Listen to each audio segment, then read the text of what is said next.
Salut à toi. Cette vidéo fait partie d'une série appelée l'Arabie Saoudite et le foot, dont c'est la troisième et dernière vidéo. Tu peux retrouver les deux autres dans la playlist qui y est consacrée. Dans la première vidéo, on avait évoqué la façon dont, avant 2022, de riches saoudiens faisaient des investissements privés dans le foot via l'exemple du Pyramide FC. Dans la deuxième vidéo, je vous expliquais le rôle et les motivations du dirigeant de l'Arabie Saoudite dans l'investissement de l'État saoudien dans le foot européen. En 2016, le dirigeant de l'Arabie Saoudite, Mohammed Ben Salman, dévoilait en grande pompe, du 46 à peu près, le plan A Vision 2030. C'est pas mal quand je dis comme ça, non? Je sais pas pourquoi je fais ça. Bref, ce plan, il s'agit tout simplement d'un plan de transformation totale de l'Arabie Saoudite. Le foot fait évidemment partie de ce plan, mais il faut comprendre que malgré les sommes de dingue investies par l'Arabie Saoudite lors de ce mercato de l'été 2023, le foot n'est qu'une toute petite partie de l'ensemble. Ce qui s'est passé ces dernières années, c'est que sous l'impulsion de Mohammed Ben Salman, l'Arabie Saoudite a opéré un virage total, car elle a pris conscience qu'elle était bien trop dépendante du pétrole. Ça, vous le saviez déjà. Mais ce qu'il ne faut pas oublier, c'est que pour bien saisir la complexité de la question, la complexité du problème, il faudrait qu'on se penche sur l'actualité et l'histoire politique du pays, sur son économie, sa société, etc. Bref, ici, je ne vais faire que gratter la surface, c'est pourquoi je vous mets en description pas mal de liens si vous voulez approfondir la question. Le plan Vision 2030 a évidemment une portée principalement économique. Vous imaginez bien que l'Arabie Saoudite n'a pas investi des milliards dans Tesla et Uber par pure charité. Vision 2030 pousse le curseur du libéralisme à fond. Privatisation à gogo, fin de la politique d'État-providence, réduction d'un tas de subventions, etc. Jusqu'en 2016, le pétrole représentait pour ce pays 250 milliards de recettes budgétaires.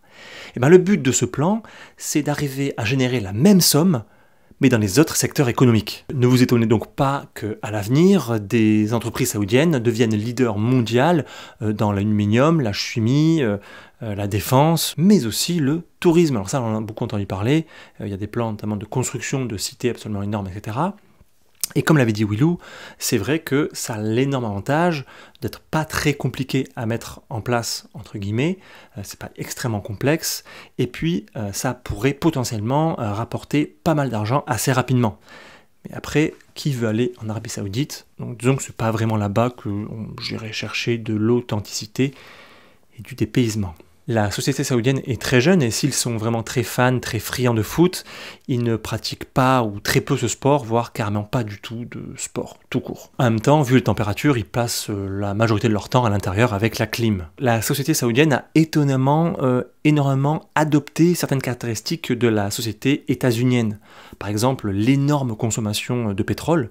Il est l'un des pays qui aujourd'hui en consomme le plus au monde. Transport en voiture, énorme taux d'obésité et de diabète, etc. L'idée du plan Vision 2030, c'est aussi de s'acheter la paix sociale via le foot et d'appliquer la bonne vieille maxime romaine du pain et des jeux. Il y a une sorte de contrat tacite, on vous donne Cristiano Ronaldo, mais surtout ne venez pas remettre en cause la politique du pays. L'idée c'est également de donner aux yeux du monde l'image d'une société moderne et aussi à l'échelle de cette région du monde, l'image d'une société progressiste. Pour ce qui concerne la diplomatie, je ne suis pas un expert et j'ai des informations contradictoires concernant notamment l'Iran, en tout cas concernant ce qui est le rapprochement avec l'Iran, mais force est de constater que l'info de la semaine, c'est que les clubs saoudiens vont rejouer en Iran, en Ligue des champions asiatiques, ce qui n'était plus le cas depuis 2016. À côté de ça, l'Arabie Saoudite est très présente et très influente dans les conflits au Yémen, au Soudan, mais surtout en Ukraine. Ce qu'on peut retrouver dans le plan Vision 2030, c'est l'achat par l'État saoudien de 4 clubs de la Ligue de football saoudienne. Et c'est exactement ce qui est arrivé en juin 2023. Et c'est là que tout s'est accéléré. Alors je ne sais pas si vous réalisez ce que ça représente qu'un État achète 4 clubs. En Europe, ça nous paraît quand même bizarre, non? Enfin, moi en tout cas, ça me paraît vraiment bizarre. C'est comme si demain, Elisabeth Borne, la première ministre, elle dit « Bonjour, j'ai décidé de racheter Niort, Amiens, Sedan et Laval. » Au calme. Dans le plan Vision 2030, on retrouve également la volonté de participer, d'organiser à terme la Coupe du Monde, et cela à l'horizon 2030-2034. Ce que veut l'Arabie Saoudite, c'est de rentrer dans le top 10 des championnats mondiaux.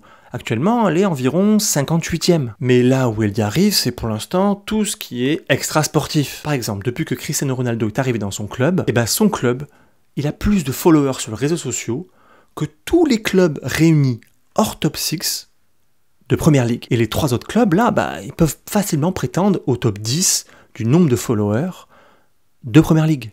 Je sais pas si vous vous rendez compte du truc. Évidemment, les chiffres commencent à sortir et de très nombreux contrats bien juteux ont été signés de retransmission de leur championnat avec l'Occident. Et ils semblent visiblement être juste derrière la Première Ligue en termes de dépenses lors de ce mercato de l'été 2023. À tel point qu'on peut se poser la question, c'est qu'au niveau sportif, ce championnat va-t-il rapidement concurrencer la MLS? Vous voyez là, à terme, arriver une opposition qui pourrait être médiatisé, qui pourrait être vendu, qui pourrait être marketé. C'est assez intéressant quand même. D'autant plus qu'on pourrait y retrouver le fameux choc des titans, Messi et Ronaldo. Conclusion. Quand certaines entreprises sont accusées de faire du greenwashing, l'Arabie Saoudite, on peut le dire, elle fait du sportwashing ou encore du culture washing. Bref, c'est pas ouf, mais je crois que vous avez compris l'idée. Ils font tout simplement du soft power via le foot. C'est vieux comme le monde, ou presque, mais il faut pas oublier qu'on l'a redécouvert en quelque sorte avec le débarquement soudain et immédiat du Qatar au PSG, rappelez-vous. Ce pays, il est prêt à tout pour qu'on s'intéresse à lui. Et il agite le foot d'un côté pour mieux dissimuler de l'autre les trucs sales sous le tapis. Mais je me dis que si, comme moi, vous allez les ignorer, oui d'accord, j'ai fait 3 vidéos sur eux, mais c'est pas ce que je veux dire. Ce que je veux dire, c'est que si vous ne regardez pas leur match, si vous vous intéressez pas à ce qui se passe, si vous n'allez pas faire du tourisme là-bas, je me dis quand même que ça fait beaucoup d'argent dépensé pour rien. La question qui demeure et qui pour moi est la plus intéressante, c'est de se demander est-ce que finalement l'argent peut tout acheter? Est-ce qu'ils vont y arriver? Bon, ça bien entendu, seul l'avenir nous le dira, mais j'ai hâte de voir ça. Il y a enfin, pour finir, une petite anecdote. Il y a des cabinets américains qui sont intervenus dans l'élaboration de ce fameux plan Vision 2030. Et parmi eux, un certain McKinsey. Oui, ce fameux cabinet de conseil bien connu pour avoir été impliqué dans des affaires très louches en lien avec le gouvernement Macron. No comment.